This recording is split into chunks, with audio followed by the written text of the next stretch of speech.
প্রকৃত মানুষ কাকে বলে? প্রকৃত মানুষ হলো যার ভেতরে মান এবং হুঁশ থাকে।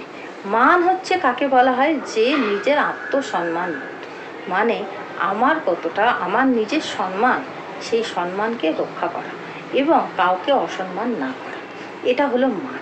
এবং হুঁশ কাকে বলে? না আমরা যে কাজটি করছি এই কাজটি ঠিক কি ভুল, এই ঠিক এবং ভুল কাজের বিচারবোধ, তাকে বলা হয় হুঁশ।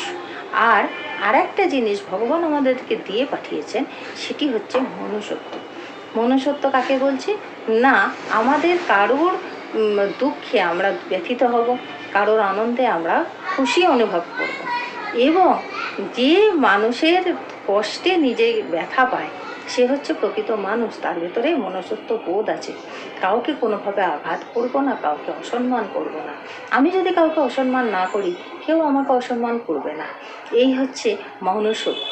এই মনুষ্যত্ব দিন দিন আমাদের এই জগৎ থেকে যেন হারিয়ে যাচ্ছে। প্রত্যেকটা মানুষের উচিত এই মনুষ্যত্ব বোধকে জাগিয়ে তোলা। নিজের আত্মসম্মান আমাদের সব থেকে বড়। নিজের সম্মানও রক্ষা করার দায়িত্ব আমাদের, এবং লোককে সম্মান করার দায়িত্বও কিন্তু আমাদের।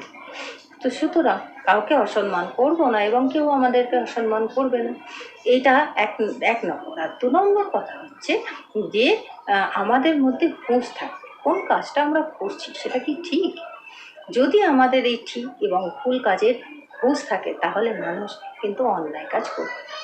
এবং এই সৎ পথে থাকা এবং নিজের সম্মান রক্ষা করা, লোককে সম্মান দেওয়া, লোকের ব্যথায় ব্যথিত হওয়া, লোকের আনন্দে সুখী হওয়া, এটা হচ্ছে একটা প্রকৃত মানুষের সব থেকে বড় উদাহরণ।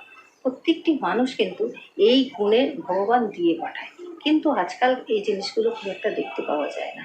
প্রত্যেকটা মানুষকে এই গুণগুলিকে নিজের ভেতরে তৈরি করতে হবে, ডেভেলপ করতে হবে, তবেই একটি প্রকৃত মানুষ মানুষ হয়ে উঠতে পারবে, তবেই আমাদের এই জগৎ সংসার আবার ভালো হয়ে উঠতে পারবে।